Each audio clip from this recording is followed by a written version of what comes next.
Bom, pessoal, boa noite a todos.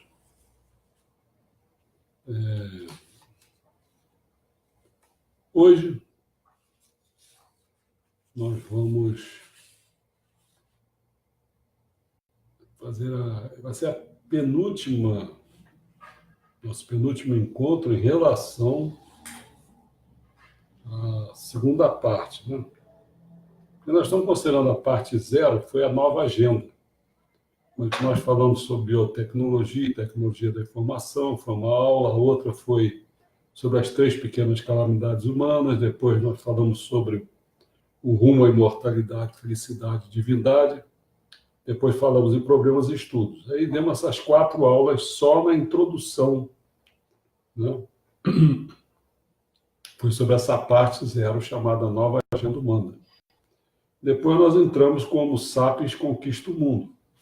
Então, essa ação do Homo sapiens na evolução da Terra, nós fizemos o Antropoceno 1 e 2, né? E depois nós fomos para a aparição humana. Quer dizer, quando ele conquista o mundo, ele começa, então, ele aparece, né? Depois ele cria aquelas narrativas. E aí nós entramos na parte 2, que foi o Homo sapiens dar um significado ao mundo. E fizemos Estranho Casal, Aliança Moderna, que nada mais é, no fundo, o primeiro momento, esse Estranho Casal é a religião e ciência. E depois a religião foi sendo deixada de lado e a questão passou a ser a ciência com a economia, né? E hoje nós vamos dar entrada, quer dizer, como se a religião tivesse voltando, mais uma religião do tipo humanista, né? Quer dizer, é uma semi-religião, né? E aí nós vamos tratar hoje, vamos fazer 2 encontros sobre a religião humanista e a gente vai encerrar essa parte 2, Conquista o Mundo, e nós vamos entrar na última parte derradeira, que é quando o Homo sapiens perde o controle. Então vamos falar hoje sobre essa revolução humanista, dividida em 2 partes. Essa primeira vai compreender 4 pontos. Vamos falar, olhe para dentro, siga a estrada de tijolos amarelos, a verdade sobre a guerra e o cisma humanista. Tá? Então, vamos começar fazendo, como sempre, uma introdução.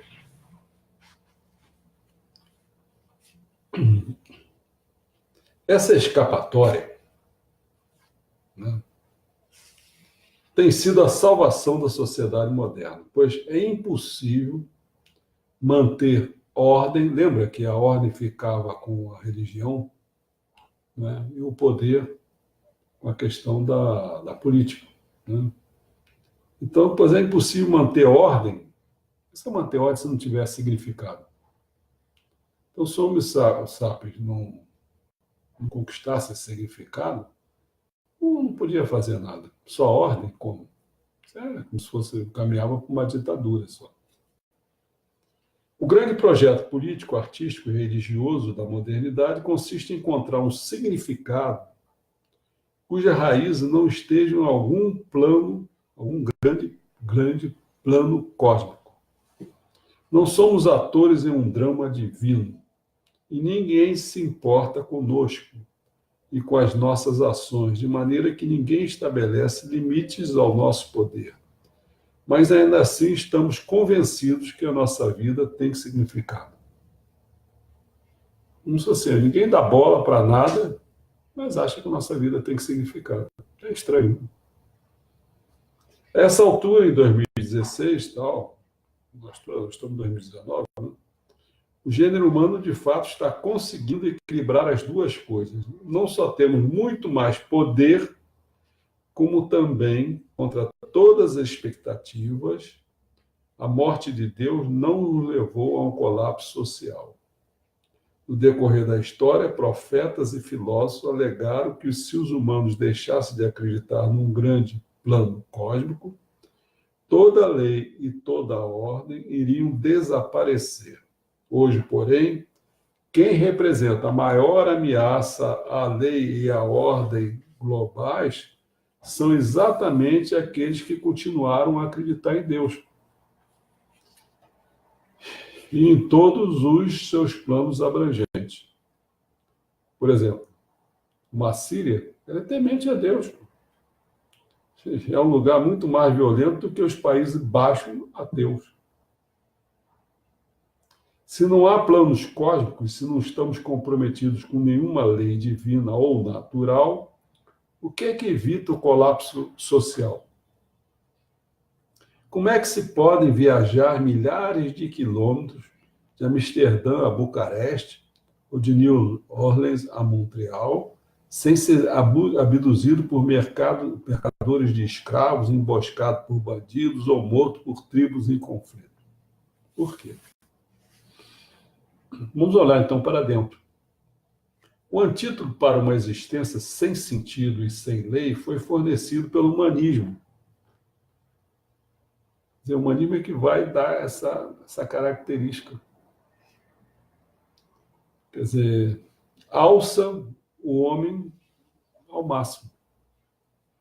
Um novo revolucionário credo que conquistou o mundo nos séculos mais recentes. A religião humanista cultua a humanidade e espera que a humanidade assuma na peça o papel que era de Deus no cristianismo e no islamismo e que cabia às leis da natureza no budismo e no taoísmo. Entendeu? O humanismo ocupou essas duas coisas. Enquanto tradicionalmente o grande plano cósmico emprestava um significado à vida humana, o humanismo inverte os papéis e espera que as experiências do homem deem significado ao grande cósmico. De acordo com o humanismo, os humanos devem extrair de suas experiências interiores não apenas o significado da própria vida, mas também o significado de todo o universo. Este é o mandamento primário que o humanismo nos deu. Cria um significado para um mundo sem significado. Portanto, o cerne da revolução religiosa da modernidade não foi perder a fé em Deus, e sim adquirir fé na humanidade. Isso demandou séculos de trabalho árduo. Pensadores escreveram panfletos, artistas compuseram poemas e sinfonias, políticos fizeram acordos, e juntos eles convenceram a humanidade que ela é capaz de imbuir o universo de significado. Para captar a profundidade e as implicações da Revolução Humanista, considere como a cultura europeia moderna difere da cultura europeia medieval. As pessoas em Londres, Paris ou Toledo, na Espanha, no ano de 1300, não acreditavam que os humanos pudessem determinar o que era bem e o que era mal, o que era correto e o que era errado, o que era bonito e o que era feio. Só Deus era capaz de criar e definir bondade, correção e beleza. É como a Sama fala, verdade, bem e belo.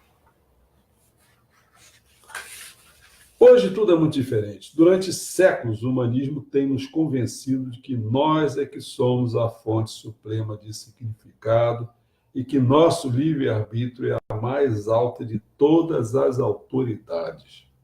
Em vez de esperar que alguma entidade exterior nos diga o que é e o que somos capazes de nos basear em nossos sentimentos e desejos, desde a infância, somos bombardeados com a barragem de slogan de aconselhamento.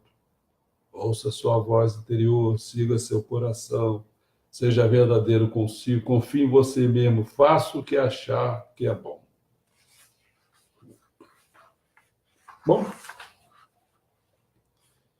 o humanismo nos ensinou a pensar que algo só pode ser ruim se fizer com que alguém se sinta mal. O assassinato está errado não porque algum Deus alguma vez disse, não matarás. O assassinato está errado porque causa um sofrimento terrível à vítima, aos membros de sua família e a seus amigos e conhecidos. O roubo está errado não porque algum texto antigo diz, não roubarás. E é sim porque quando alguém perde algo que possui, sente-se mal com isso. E se uma ação não faz com que alguém se sinta mal, não deve haver nada de errado com ela. Se o mesmo texto antigo diz que Deus nos ordenou a não criar imagens, nem de humanos, nem de animais, como foi no Êxodo, mas eu sinto prazer em esculpir tais figuras e não faço mal a ninguém neste processo, que isso poderia ter de errado. Entendeu? Então vocês viram, começaram a ter uma outra visão das coisas. A gente poderia ter critérios para saber. Quanto à fonte do significado e da autoridade, não foi realocada do céu para os sentimentos humanos. Toda a natureza do cosmos mudou. O universo exterior, até então enxameado de deuses, musas, fadas e demônios lendários, tornou-se um espaço vazio. O mundo interior, até então enclave, insignificante de paixões grosseiras, tornou-se profundo e rico além de qualquer medida. Anjos e demônios foram transformados de entidades reais que vagavam por florestas e desertos em forças interiores de nossa própria psique. Céu e inferno também deixaram de ser lugares reais acima das nuvens e abaixo dos vulcões e passaram a ser interpretados como estados mentais interiores. Você está no inferno por causa da sua mente. Você experimenta o inferno toda vez que incendeia os fogos da raiva e do ódio em seu coração e curte a felicidade celestial quando perdoa seus inimigos, se arrepende dos próprios malfeitos e partilha sua riqueza com os pobres. Quando Nietzsche declarou que Deus estava morto, era isso que ele realmente estava pensando, ao menos no Ocidente. Deus tornou-se uma ideia abstrata que alguns aceitam e outros rejeitam, o que faz pouca diferença. Na Idade Média, sem um Deus, eu não teria uma fonte de autoridade política, moral e estética. Não poderia dizer o que era correto, bom ou bonito. Quem poderia viver assim? Hoje, em contraste, é muito fácil não acreditar em Deus porque não tem um preço a pagar por minha descrença. Posso ser um completo ateu e ainda assim extrair uma rica mistura de valores políticos, morais e estéticos de minha experiência interior. Se eu acredito em Deus, afinal foi opção minha acreditar. Se meu eu interior me diz para acreditar em Deus, então eu acredito. Acredito porque sinto a presença de Deus e meu coração me diz que Ele está presente. Mas, se não mais sentir a presença de Deus, e se meu coração subitamente me disser que Deus não existe, deixarei de acreditar. Seja como for, a fonte real de autoridade são os meus sentimentos. Assim mesmo, quando digo que acredito em Deus, a verdade é que tenho uma crença muito mais forte na minha voz interior. Vamos falar agora sobre essa coisa para a gente, vamos entender até o que é isso. Siga a estrada de tijolos amarelos.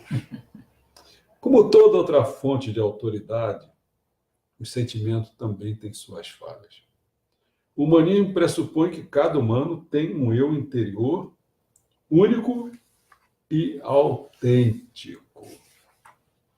Mas, quando tenta-se escutá-lo, frequentemente se depara ou com silêncio ou com uma cacofonia de vozes conflitantes. Quem já não viu? Até eu, quando faço culto, pergunta a todo mundo que ministra, eu chorei para ver só. Então, quando faz o culto é o pior, porque às vezes tem a dificuldade de você se concentrar. Quando eu faço loucinha, por exemplo, aí dá aquela sensação que vem assim, pô, para que você está fazendo isso, não sei o quê, como se fosse uma besteira, entendeu? São vozes conflitantes que ficam dentro de você. Para superar esse problema, o humanismo deu suporte não apenas a uma nova fonte de autoridade, mas também a um novo método de estar em contato com a autoridade e de adquirir conhecimento verdadeiro.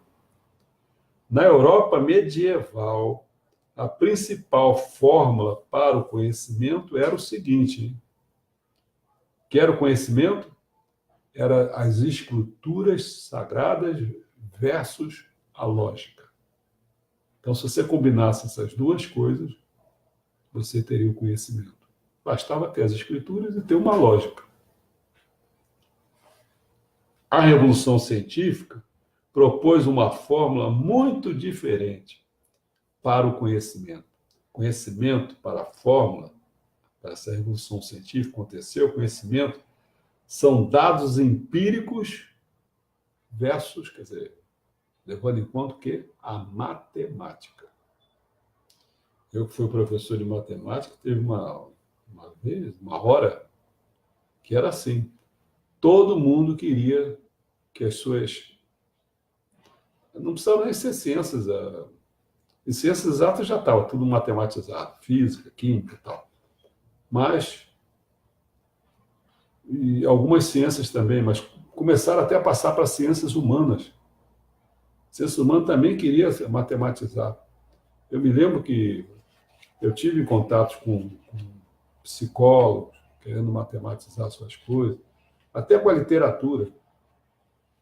Eles falavam assim, dependendo se se Deus era maior do que o mundo, se Deus era igual ao mundo, se Deus era menor que o mundo, cada visão dessa daria uma forma, entendeu? Mas botava com relações de ordem dessa natureza.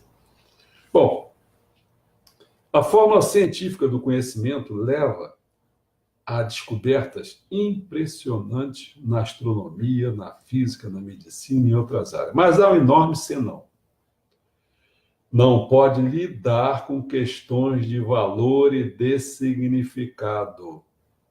Os sábios medievais podiam determinar com certeza que é errado matar e roubar e que o propósito da vida humana consiste em fazer a vontade de Deus, porque assim dizia o quê? As Escrituras. Os cientistas não são capazes de chegar a tais juízos éticos.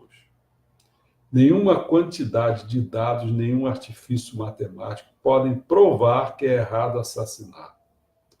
Mas as sociedades humanas não são capazes de sobreviver sem esses juízos de valor. Contudo, o humanismo ofereceu uma alternativa. À medida que os humanos adquiriram confiança em si mesmos, uma nova fórmula para alcançar um conhecimento ético se revelava. Ele fazia assim, conhecimentos era experiências versus sensibilidade. Quantas pessoas se tornaram membros da Igreja Católica, da Igreja Messiânica, porque a experiência que eu tenho mais, até comigo mesmo, são as experiências que a gente ia tendo e a sensibilidade para entender aqueles fenômenos. Se quisermos ter a resposta a qualquer questão ética, precisamos nos conectar com nossas experiências interiores e observá-las com a máxima sensibilidade. Na prática, isso significa que estamos em busca de conhecimento quando passamos anos reunindo experiências e aguçando nossa sensibilidade, de modo a compreender corretamente essas experiências. O que são exatamente experiências? Não são dados empíricos. Uma experiência não é feita de átomos, proteínas ou números.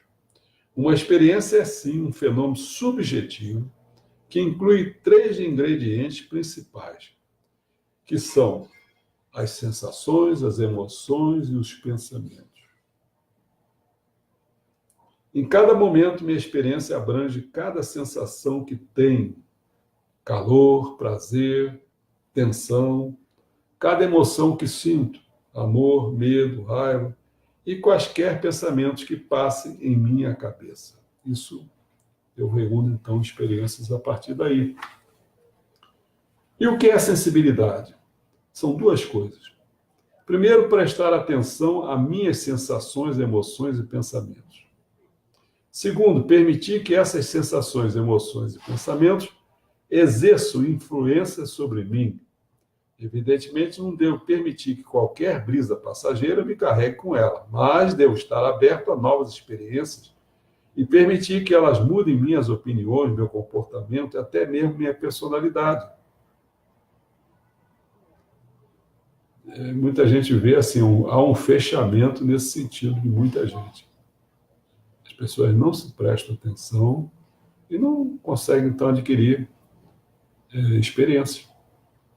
Né?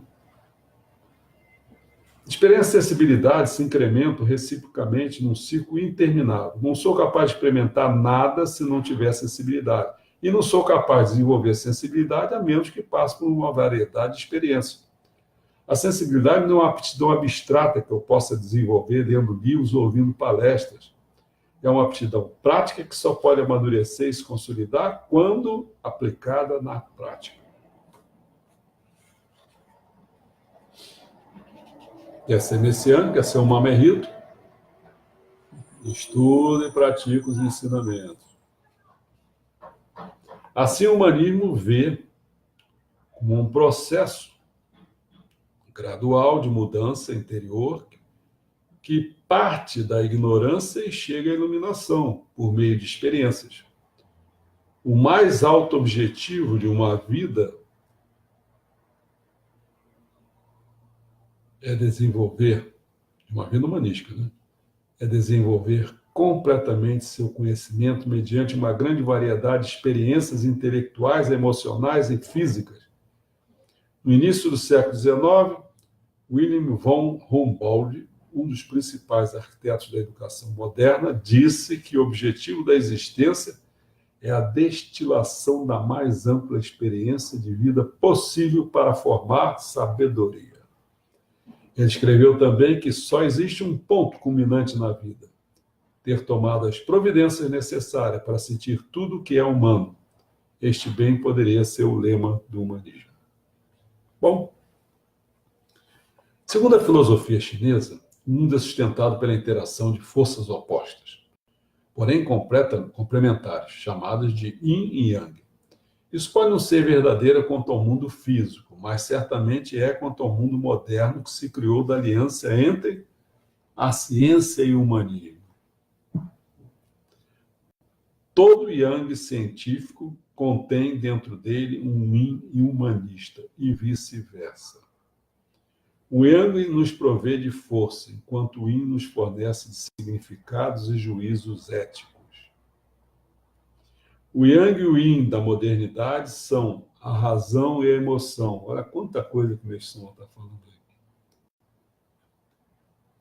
Eu nem sei como é que... Se eu consigo ficar anotando isso, porque quando eu quiser fazer uma conclusão para vocês, né, eu ter possibilidade de postar essas coisas, mostrar que isso aí... Você não fala muito da razão e emoção. Laboratório, museu, a linha de produção, o supermercado. Essas coisas da modernidade estão lá com Yang e o Ying, né? Laboratório, museu, linha de produção, supermercado. As pessoas frequentemente enxergam apenas o Yang, que é a ciência, e imaginam que o mundo moderno é seco, científico, lógico e utilitarista, exatamente como um laboratório ou uma fábrica. Mas o mundo moderno também é um extravagante supermercado. Nenhuma cultura na história jamais deu tanta importância aos sentimentos, desejos e experiências humanos. A visão humanista da vida como uma sequência de experiências tornou-se um mito que fundamenta numerosas indústrias modernas do turismo à arte. Hoje pensamos nos cavaleiros medievais como brutos insensíveis.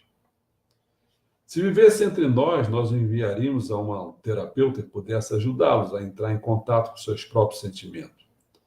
É isso que faz o homem de lata em O Mágico de Oz. Ele percorre a estrada de tijolos amarelos, na companhia de Dorothy e seus amigos, na esperança de que, quando chegar a Oz, o grande mágico lhe dê um coração. O espantalho quer um cérebro e o leão, coragem. No final de sua jornada, eles descobrem que o grande mágico é um charlatão e não é capaz de lhe dar nada disso. Mas descobre algo muito mais importante. Tudo o que eles querem já existe dentro deles. Não necessito de uma espécie de mágico com atribuições divinas para adquirir sensibilidade, sabedoria ou bravura. Precisam apenas seguir a estrada de tijolos amarelos e se abrir a quaisquer experiências que encontrarem pelo caminho. Interessante, né? Bom, vamos falar sobre a verdade sobre a guerra. A fórmula, nós falamos ainda há pouco, da modernidade, que é o conhecimento ser uma experiência versus a sensibilidade, não mudou apenas nossa cultura popular, mas também nossa percepção de questões de peso, como a guerra. No decorrer da maior parte da história, quando as pessoas queriam saber se determinada guerra era justa, eles perguntavam a Deus, às Escrituras, a reis, nobres, sacerdotes. Poucos davam importância às opiniões e experiências de um soldado comum ou de um civil ordinário. As narrativas de guerra, como a de Homero, Virgílio e Shakespeare, focavam nas ações de imperadores, generais e heróis extraordinários. E, embora não escondesse a malignidade da guerra, isso era mais do que compensado por um cardápio completo de glória e heroísmo. Soldados comuns apareciam com uma pilha de corpos massacrados por algum Golias, ou com uma multidão que aclamava, carregando nos ombros um triunfante Davi. Se você olhar mais de perto para isso, será necessário uma lente de aumento. Vai perceber que a Batalha da Montanha Branca é um pouco mais complexa que um jogo de xadrez. Se está com um exército católico, sua morte é um nobre sacrifício por uma causa justa. Se está com o exército católico, se coloca nessa posição. Mas, se você olhar um pouco para cima, vê-se anjos pairando sobre o campo de batalha. Estão segurando um cartaz que explica em latim o que aconteceu nessa batalha e por que ela foi tão importante. A mensagem é que Deus ajudou o imperador Ferdinando II a derrotar seus inimigos em 8 de novembro de 1620. Hoje mesmo está assistindo o jogo do Vasco e Flamengo. Como essas coisas são claras. O cara foi bater o pênalti, perdeu, ficou completamente desesperado. E o outro, que estava no gol, ficou entusiasmado demais. Quer dizer, você vê que as coisas são assim, cara. O que é bom para um é ruim para o outro. E vice-versa, né? Então, se alguém fica pensando assim, que numa batalha, por exemplo, foi Deus que favoreceu, claro. Mas quem perdeu? Deus fez o quê? É uma confusão, né? Então, durante milhares de anos, quando olhavam para a guerra, as pessoas viam Deus, imperadores, generais e grandes heróis. Mas nos últimos 2 séculos, reis e generais foram empurrados para um lado. E as luzes da ribalta passaram a destacar o soldado comum e suas experiências. Romances de guerra, como Nada de Novo no Fronte, e filmes de guerra, como Platão, começam com um jovem ingênuo recruta que pouco sabe sobre si mesmo e sobre o mundo, mas carrega uma pesada carga de esperanças e ilusões. Acredita que a guerra é gloriosa, que nossa causa é justa, que o general é um gênio. Algumas semanas de uma guerra real, de lama, sangue e cheiro de morte, despedaça suas ilusões sucessivamente. Se sobreviver, o ingênuo recruta sairá da guerra como um homem muito mais sensato, que não acredita mais em clichês e ideais propagados por professores, cineastas e políticos eloquentes. É isso? É verdade, estou sofrendo, mas o Papa e o Imperador dizem que estamos lutando por uma boa causa. E assim meu sofrimento é pleno de significado. Otto Dix empregou um tipo oposto de lógica. Ele via na experiência pessoal a fonte de todo significado, o que explica a sua linha de pensamento. Estou sofrendo, e isso é ruim. Daí que a guerra toda é ruim. E se o Kaiser e o clérigo, assim mesmo, a apoiam, então eles devem estar enganados. Bom, acho que é o último ponto, se não me engano, que é o cisma humanista. O humanismo divide-se em 3 ramos principais. Bom, porque até agora nós discutimos o humanismo se fosse uma visão única e coerente do mundo. Na verdade, o humanismo compartilha a sina de toda uma religião bem-sucedida, como o cristianismo e o budismo. Aí se divide, isso é o cisma, né? Ao se espraiar e evoluir, fragmenta-se em diversas seitas conflitantes. Pega o catolicismo, pega o budismo, tem um monte. Todas as seitas humanistas, a nossa também já está cheia também. Todas as seitas humanistas acreditam que a experiência humana é a fonte suprema da autoridade e do significado. Mas elas interpretam a experiência humana de maneiras diferentes. Então, com isso, nós temos que ver. O humanismo se divide em 3 ramos principais.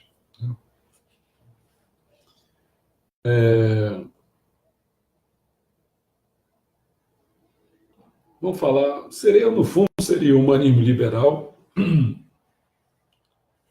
seria o humanismo socialista e o humanismo evolucionário.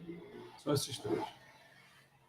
Aqui mesmo, você pega aí na nossa política, que você está vendo, antes o que era?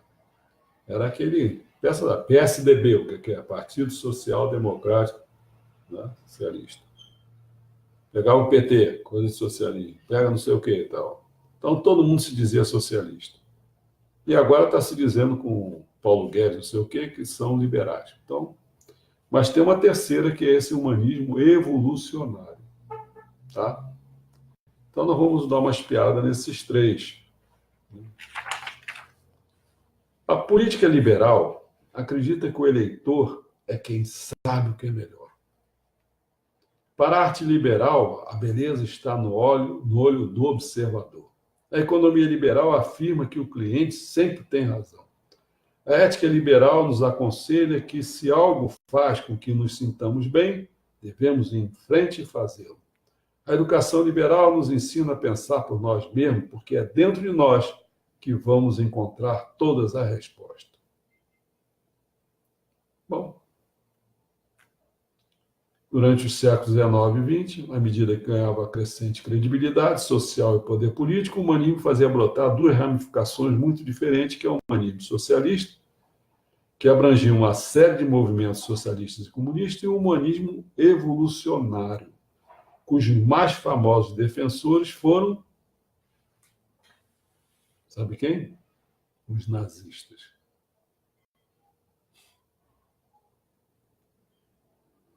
É fácil a gente saber por que é evolucionário. Por que é aquela raça superior? Evolucionário? Por que ele era superior? Evolucionista. Sim. Por que ele era superior? Né? A raça evoluiu, essa é a superior. Então, o que vai acontecer? O humanismo tinha que caminhar para o evolucionário, tinha que caminhar por ali. Então, os outros tem que matar aqueles outros, desaparecer com eles, que eles são sub-raças. Entendeu? Então, as 2 ramificações concordavam com o liberalismo na ideia de que a experiência humana é definitivamente a fonte do significado e da autoridade. Nenhuma delas acreditava em um poder transcendente ou em um livro da lei divina. Se, por exemplo, você perguntasse a Karl Marx o que havia de errado no fato de crianças com 10 anos de idade cumprirem turnos de 12 horas de trabalho em fábricas enfumaçadas, ele responderia que isso fazia com que ele se sentisse mal, as crianças se sentissem mal. Deveríamos evitar a exploração, a opressão e a desigualdade, não porque Deus assim falou, mas porque elas tornaram-se pessoas infelizes. Contudo, tanto socialistas como humanistas evolutivos ressaltaram que o entendimento liberal da experiência humana é falho. Os liberais pensam que a experiência humana é um fenômeno individual. Mas há muitos indivíduos no mundo e eles frequentemente sentem coisas diferentes e têm vontades contraditórias. Se toda autoridade sobre o significado emana das experiências individuais, como conciliar as contradições entre experiências tão diferentes? Essa é uma questão. Você vê agora mesmo. Está lá o Paulo Guedes, não está? Como é que você pensa na reforma? essa reforma da Previdência? Para quantas pessoas é boa, para quantas pessoas é ruim? Individualmente, como é que é isso? Em 17 de julho de 2015, a chanceler alemã Angela Merkel foi confrontada por uma adolescente palestina refugiada do Líbano, cuja família pedira asilo na Alemanha, mas cuja deportação era iminente. A garota Rein disse a Merkel num alemão fluente: é realmente muito difícil ver como outras pessoas podiam aproveitar a vida enquanto eu mesma não posso. Não sei o que o futuro me trará. Merkel respondeu que a política pode ser dura. E explicou que há centenas de milhares de refugiados palestinos no Líbano e que a Alemanha não pode absorvê-los todos. Aturdida com essa resposta pragmática, Rein começou a chorar. Merkel acariciou as costas da menina, porém manteve a sua posição. Na tempestade política subsequente, muitos acusaram Merkel de insensibilidade. Lembra da experiência versus sensibilidade. Para amenizar as críticas, a chanceler mudou sua postura e Rein e sua família conseguiram asilo. Nos meses seguintes, Merkel abriu ainda mais as portas ao receber na Alemanha centenas de milhares de refugiados. Mas não se pode satisfazer a todos. Logo, ela estava sob ataque cerrado por ter se rendido ao sentimentalismo, por não ter adotado uma posição firme. Muitos pais alemães ficaram temerosos com a possibilidade dessa guinada de Merkel significar que seus filhos teriam um padrão de vida inferior e talvez acarretar uma onda de islamização. Por que deveriam arriscar a paz e a prosperidade de suas famílias para favorecer completos estranhos que poderiam nem mesmo acreditar nos valores do liberalismo? Todos tinham sentimentos muito fortes quanto a essa questão. Como conciliar as contradições entre os sentimentos de refugiados desesperados e os de alemães angustiados? Viu? É um problema sério, coisa liberal. Os liberais passam o tempo todo pela agonia dessas contradições. Os melhores esforços de Luke, Jefferson, Mill e seus colegas não conseguiram uma solução rápida e fácil para esses enigmas. Organizar uma votação democrática não seria uma grande ajuda, porque a questão seria, então, quem deveria participar dessa votação? Apenas cidadãos alemães ou também os milhões de asiáticos e africanos que querem migrar para a Alemanha? Por que privilegiar os sentimentos de um grupo em relação aos de outro? Da mesma forma, não se pode resolver o conflito árabe-israelense fazendo com que 8 milhões de cidadãos israelenses e 350 milhões de cidadãos da Liga Árabe votem, por razões óbvias.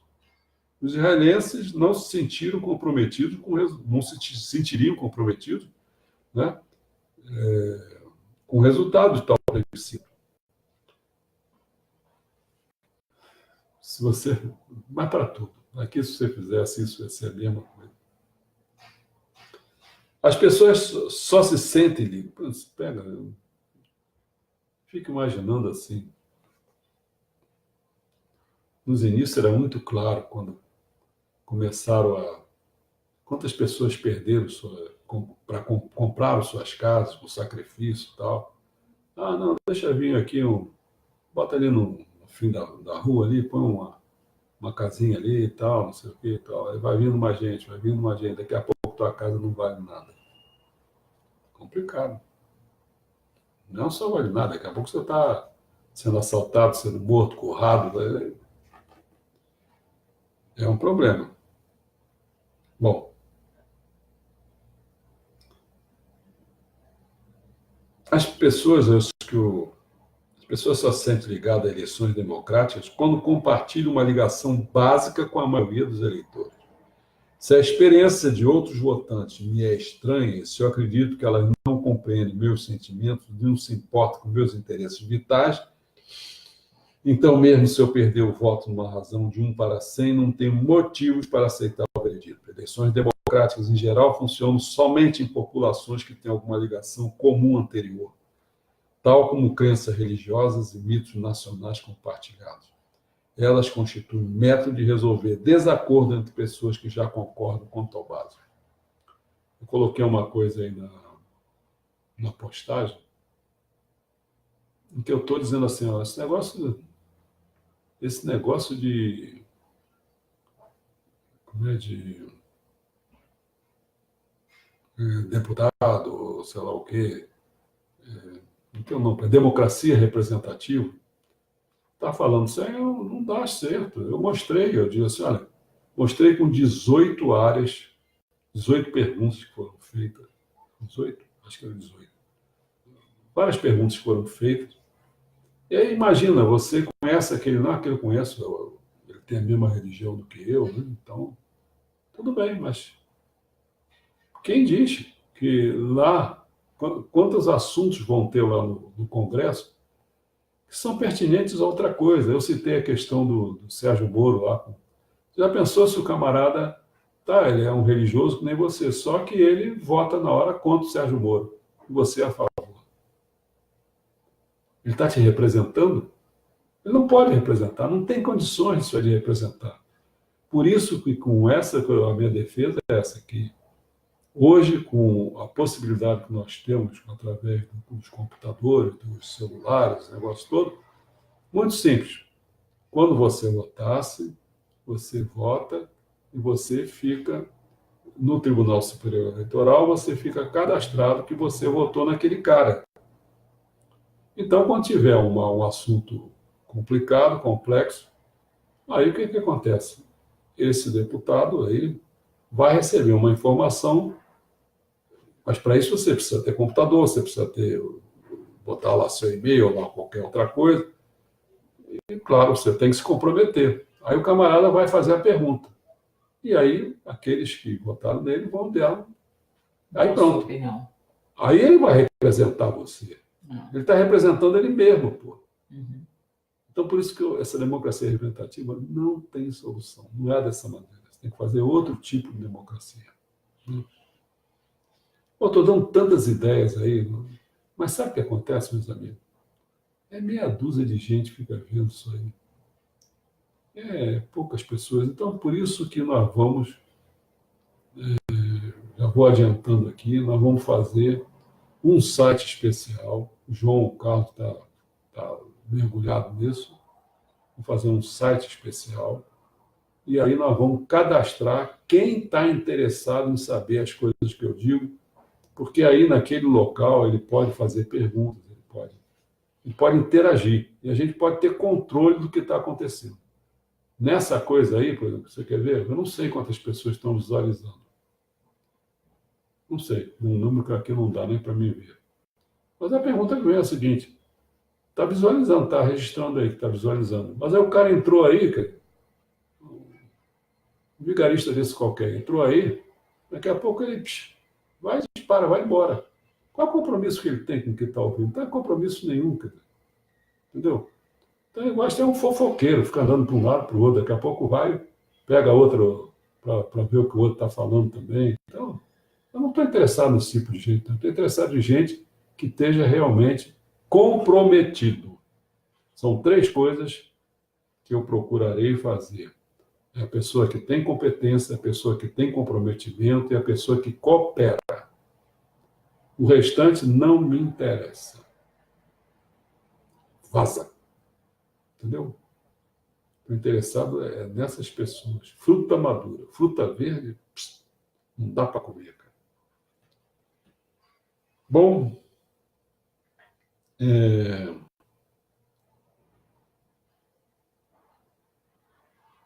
não sei nem o que eu parei aqui, mas vou dizer aqui. As pessoas se sentem ligadas a eleições, eu falei sobre isso. Em conformidade com isso, em muitos casos, o liberalismo fundiu-se com identidades coletivas e sentimentos tribais muito antigos para formar um nacionalismo moderno.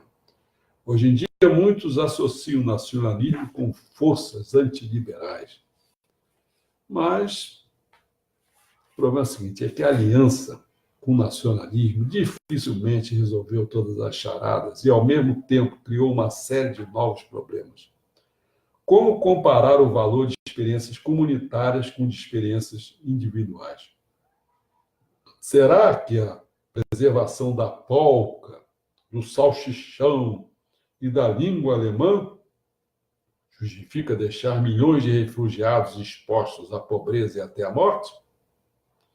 E o que acontece quando dentro das nações eclodem conflitos fundamentais quando a própria definição de sua identidade, como aconteceu na Alemanha em 1933, nos Estados Unidos em 1861, na Espanha em 1936 ou no Egito em 2011?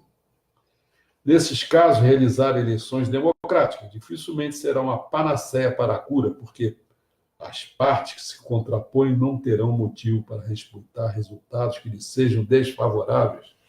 Isso não acontece, meu amigo. Estados Unidos. O norte queria acabar com a escravidão. E o sul, com aqueles algodão, aquelas coisas todas, mais agrícola, queria os escravos. E aí, partiram foi para o pau. Os confederados, os sulistas e tal, né? Partiram para o pau. Bom, vamos falar agora sobre os humanismos socialistas. Depois vamos falar sobre o humanismo evolucionário e encerra. Né? O humanismo socialista, de acordo com o socialismo, em vez de passar anos falando sobre minha mãe, minhas emoções, meus complexos, eu deveria me perguntar quem é o dono dos meios de produção em meu país, quais são os seus principais produtos de exportação e importação, qual é a conexão entre os políticos que estão à frente do governo e os bancos internacionais. Só entendendo o sistema socioeconômico que me envolve, porque no socialismo, determinante em última instância é a economia. Não é nem o jurídico-político, nem o ideológico. Então, só entendendo o sistema social econômico que me envolve, levando em conta as experiências de outras pessoas, é que eu poderia verdadeiramente compreender o que eu sinto. E só mediante uma ação comum podemos mudar o sistema. Mas quem pode levar em conta as experiências de todos os seres humanos e avaliá-las umas em relação às outras com justiça e imparcialidade? Essa é a questão. Quem vai fazer isso? Eu já me vi em Papo de Aranha, quando eu ocupei a missão de cuidar do Belo, lá na Itabaiana. Como é que eu ia julgar? Entendeu? É difícil, não é fácil. É por isso que os socialistas desestimulam a autoexploração e advogam o estabelecimento de instituições coletivas fortes, como partidos socialistas e sindicatos, que pretendem decifrar o mundo para nós. Então, os partidos e sindicatos vão fazer isso para a gente. Enquanto na política liberal o eleitor sabe o que é melhor para ele, na economia liberal o cliente tem sempre razão, na política socialista o partido sabe o que é melhor. E na economia socialista o sindicato tem sempre razão. Nada disso adianta, nem para um lado nem para o outro. Não estão notando isso? Por isso, quando o meu sistema fala que tem que começar com a ideologia isonomia, algumas coisas, tem que ser assim, meu amigo. Não dá. Ou você fez o que aconteceu com o PT aí, começou a botar aquele monte de sindicalista, não sei se lembra, tinha um tal de Magno, como é que é? Magno. Um sindicalista que era um boçal, que falou aquela frase que o pessoal começou a gozar ele. Eu já até me esqueci qual era. Entendeu? Magre, era um magre. Um monte do cachorro, que os cachorros são humanos? Não. A frase dele é que ele usou uma palavra lá que ele criou. Esqueci também. Bom, autoridade e significado ainda emanam da experiência humana. Tanto o partido como o sindicato são formados por pessoas e trabalham para aliviar a miséria humana. Mas os indivíduos devem atender mais ao partido ou ao sindicato do que aos seus sentimentos pessoais. Outra complicação. Como que o Stalin fez a maior droga do mundo quando começou a tirar as terras agrícolas? Disseram, não, você ainda não é dono, vocês não são dono de nada. E aí quero ver como é que vai ser. Como é que aconteceu? O cara tinha um amor à terra. O outro que veio, não recebe lá, não sei o que e tal, porque... Mas aí não tem amor nenhum, não faz nada, quer dizer, e o partido que consegue fazer. Vamos agora finalmente para o humanismo evolucionário. Imorrível, que ele falou. Imorrível?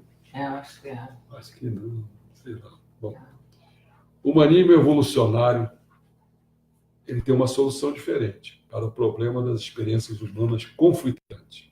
Com raízes no terreno firme da teoria evolutiva darwiniana, para ele o conflito é algo a ser aplaudido e não lamentado. O conflito é a matéria-prima da seleção natural. Aí que vai ter um problema. Ganha o mais forte, que impulsiona a evolução adiante. Alguns humanos simplesmente são superiores a outros. Olha, pessoa. E quando experiências humanas colidem, os humanos são mais aptos, os humanos mais aptos devem prevalecer sobre quaisquer outros. A mesma lógica que leva o gênero humano a exterminar lobos selvagens e a explorar implacavelmente carneiros domesticados, também comanda a opressão de humanos inferiores por seus superiores. Lá foi os judeus tudo para o forno. É bom que europeus conquistem mais ciganos, homossexuais. É bom que europeus conquistem africanos e que homens de negócios sagazes levem os incompetentes à bancarrota. Bancarrota. Se seguirmos essa lógica evolutiva, o gênero humano irá se tornar gradualmente mais forte e mais apto, fazendo surgir os super-humanos. A evolução não parou com o Homo sapiens. Ainda há um longo caminho a percorrer. No entanto, se em nome dos direitos humanos ou da igualdade humana enfraquecemos os humanos mais aptos, isso evitará o surgimento do super-homem e poderá mesmo causar a degeneração e a extinção do Homo sapiens. Quem são exatamente esses humanos superiores que são os arautas da vinda do super-homem? Poderiam ser raças inteiras, mas particularmente tribos ou excepcionais gênios individuais, seja como for. O que faz superiores é que têm maiores capacitações manifestadas na criação de novos conhecimentos, de uma tecnologia mais avançada, de sociedade mais próspera, de uma arte mais bela. A experiência de um Einstein ou de um Beethoven é muito mais valiosa do que um bêbado que não serve para nada. E é ridículo considerar que seus méritos são iguais. Da mesma forma, se determinada nação tem consistentemente liderado o progresso humano, poderíamos com razão julgá-la superior a outras nações que contribuíram com pouco ou nada para a evolução do gênero humano. Perceberam que nós estamos submetendo?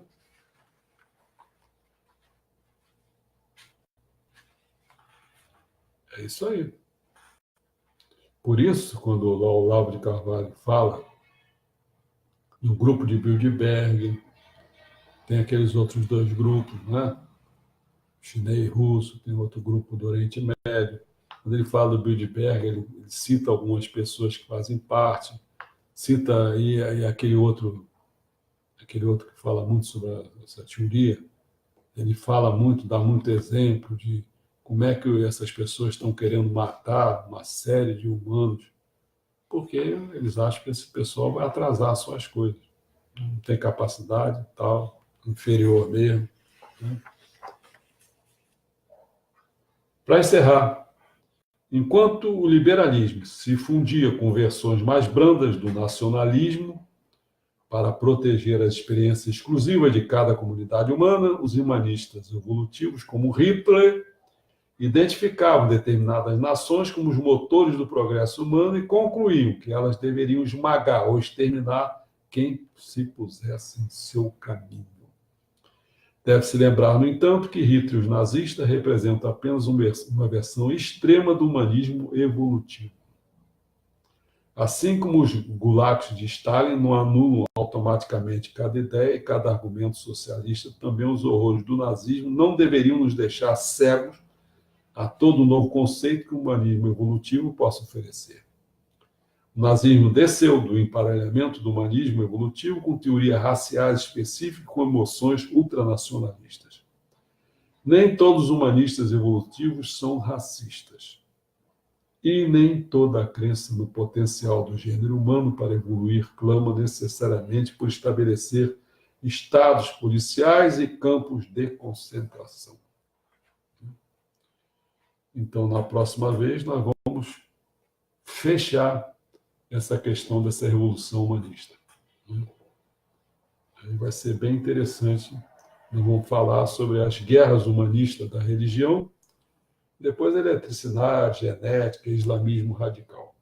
E aí, na próxima vez, feito o que nós vamos fazer, aí nós vamos partir para a parte 3, que é o Homo sapiens começa a perder o controle. Ele conquista o mundo agora. Você não pode observar nesse século. Mas você já começa a perceber. E por isso que Meixo Sama fala que é um processo de destruição e construção.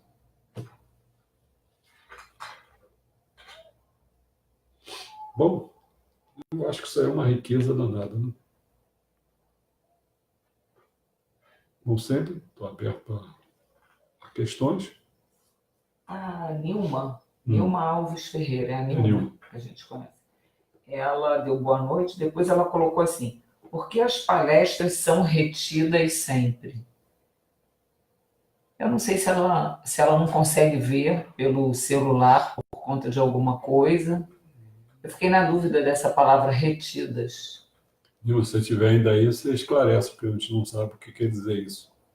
O que a gente sabe é o seguinte, até eu conversei com o Luiz hoje, né? O Luiz estava falando que é difícil ele com o celular dele, que é um bom celular, muitas vezes ele não consegue saber, ele não consegue ver o que eu escrevo. Mas quando é tipo dessa assim, que é ao vivo e tal, são vídeos, né? Ele não consegue porque o celular dele não consegue carregar essa multidão de... não tem memória para isso rápido. Então, é um problema.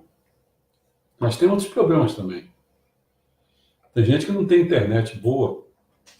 Outro problema. Então, tem vários problemas aí que isso, há vários anos que a gente começou a pensar nisso,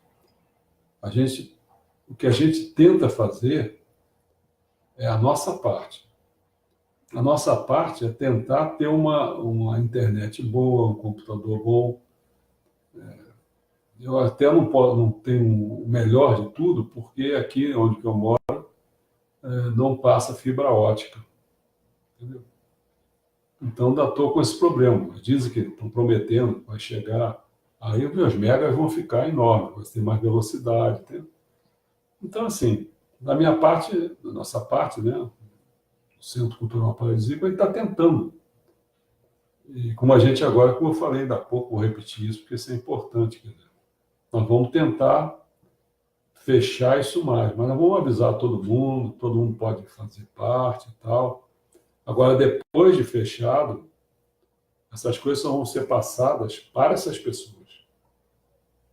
E eu não sei, eu tenho até uma intenção de talvez passar e destruir. Porque aí obriga a pessoa a não ficar com aquela possibilidade, dizendo assim, não, eu não preciso ver agora, só vejo depois. Não, a gente quer a sua participação. Ah, mas é uma pena isso, porque...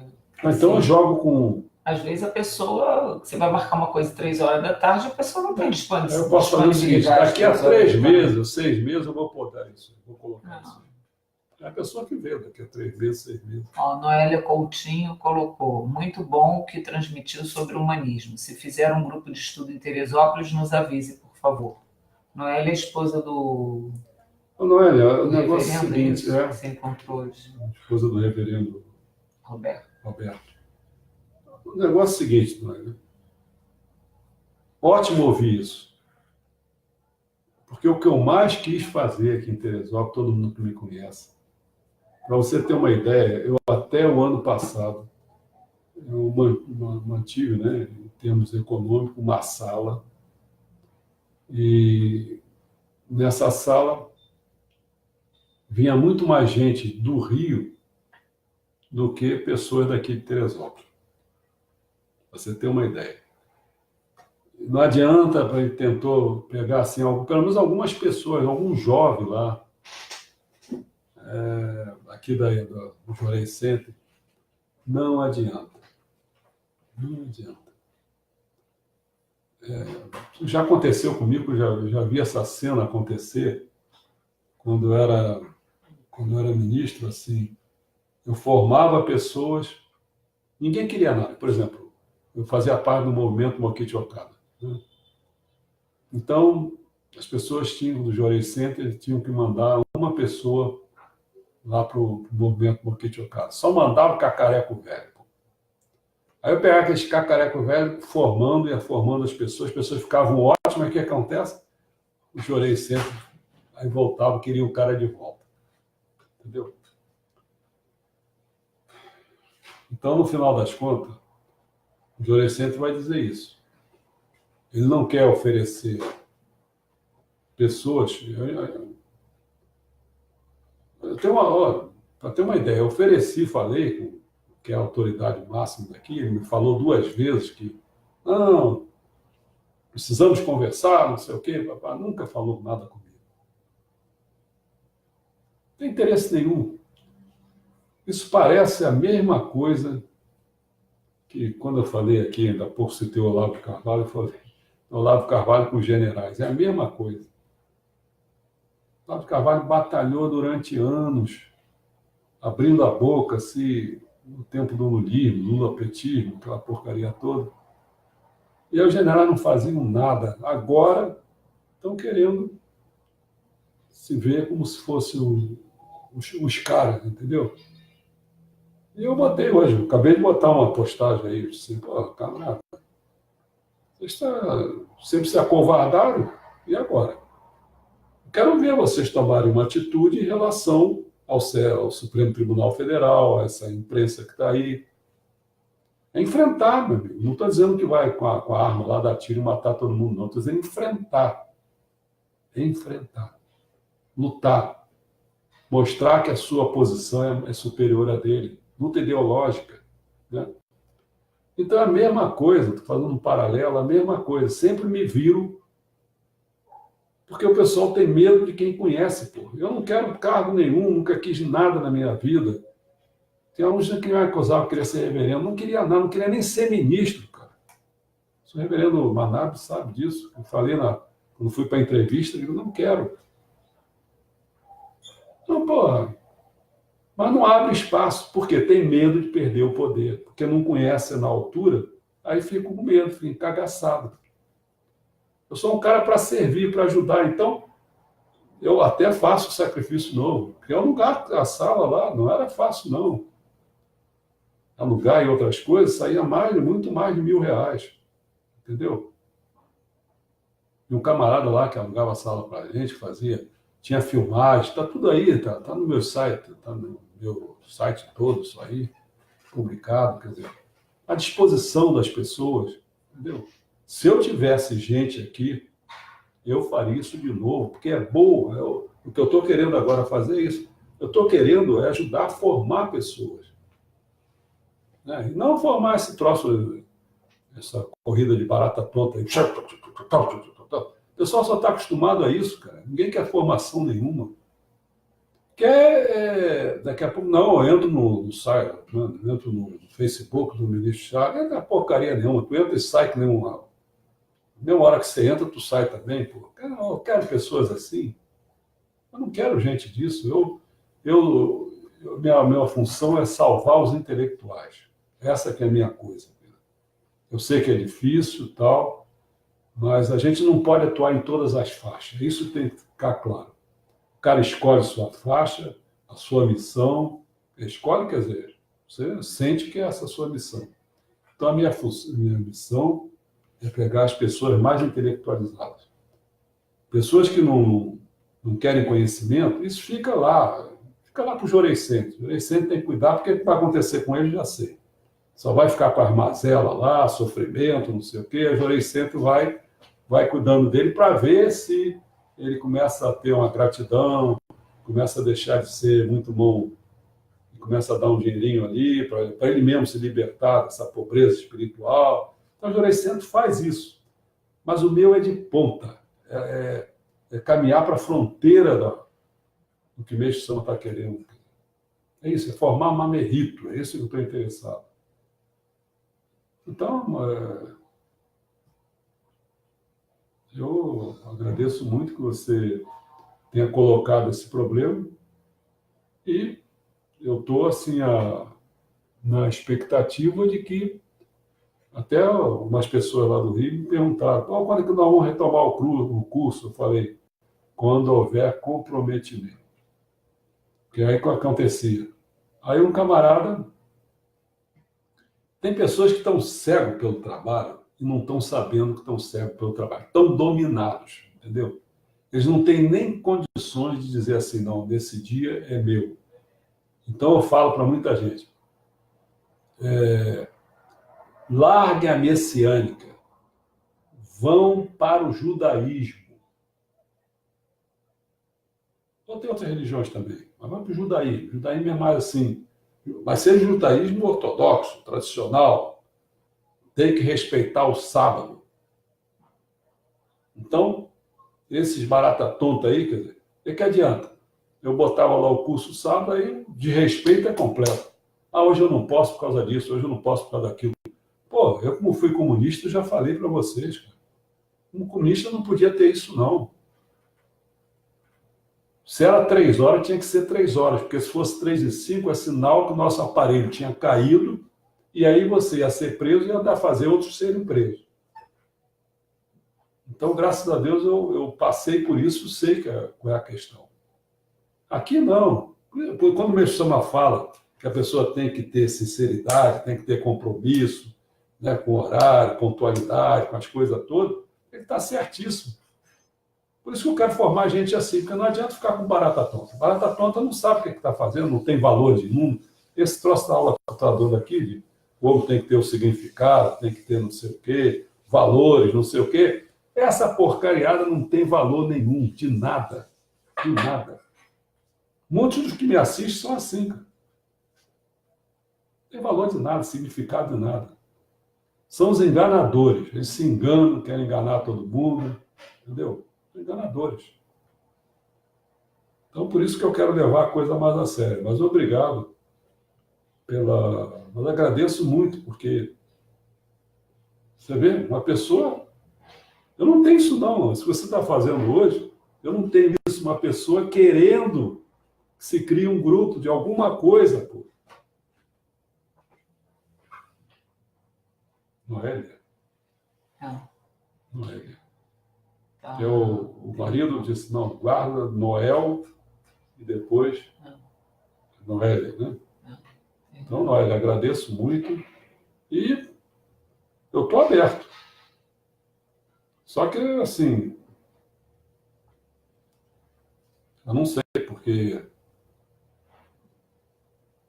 Bom, eu estou aberto. Eu acho que eu, por enquanto, tenho que fazer isso, porque se eu começo a tomar atitudes, e depois, daqui a pouco, eu, em vez de fazer um monte de coisa, você vê, pra você ter uma ideia, olha o livro que eu estou lendo. Olha o número de páginas que você vê. O próximo curso vai ser esse aqui. Então tem que ler, anotar tudo, fazer um monte de coisa. Então, para mim, perder um tempo com pessoas que queiram fazer alguma coisa, eu não quero perder esse tempo. Quero perder pessoas que querem fazer as coisas, então tudo bem. Mas então, vai ser sério?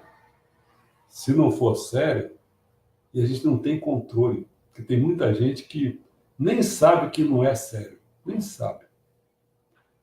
A gente só sabe que ele não é sério no momento que ele começa a faltar, por exemplo. E dá as desculpas. A desculpa dele, nossa Senhora, é por causa disso, por causa daquilo. Eu nunca escuto desculpa. O cara começa a falar comigo: não, porque não sei o quê. Amigo, não estou interessado. Faltou, vai. segue, porque... Continua. Bom, alguém está mais colocando Não. uma coisa? Minha mulher deve estar com fome. Tá bom? Então, qualquer dia desses eu tenho que falar. Esse tipo de coisa que eu estou fazendo aqui, ele é muito mais profundo, só que eu não comecei a dizer que isso aí era um ciclo de palestras para atender, aí tem objetivos, tem um monte de coisa. Acho que eu preparei o terreno, fui fazendo a coisa, e agora, qualquer dia desse, eu vou explanar. Eu talvez só explane isso para quando fizer aquele site. Para botar para esse tipo de gente. Explanar, dar consciência do que eu estou querendo fazer, me abrir, ficar à vontade de esse tipo, uma sugestão que deu de criar um grupo, que era o grupo que a gente tinha. Seria recuperar esse grupo, né? Mas eu quero recuperar com gente séria. Se marcar para ler tal coisa, a pessoa vai lá ler. Aí tem um debate, tem não sei o quê. Isso é que é o quente, ao vivo. Não precisa ser através dessa telinha aqui, não. Ao vivo mesmo. Porque eu não vejo vocês. Porque lá eu vejo se o cara está cochilando, está dormindo, se está prestando atenção. Entendeu? Muito melhor. Eu quero coisa, porque eu só fui professor durante 30 anos, sei lá quanto, 35, sei lá quantos anos. Claro, eu adorava o que eu fazia, por causa disso. Né? E eu teve uma vez, só para encerrar, porque senão isso fica muito grande, teve uma vez que eu tive coragem de fazer isso. Olha, comecei a aula, está todo mundo passado. Quem não quiser assistir isso, não vem à minha aula. Só quero ficar com as pessoas que querem alguma coisa. Entendeu? Então, vou te dar a nota. É 6 para passar? Então, todo mundo tira 6. Agora, quem vier a aula vai tirar um pouco mais. Entendeu? Eu nunca quis pessoa que não quer nada perto de mim. Até eu faço, brinco com a pessoa, faço um monte de coisa, mas levar a sério essa pessoa, eu não levo a sério. Não quero perto de mim. Ela vai me fazer perder tempo. Ficar escutando bobagem. Entendeu?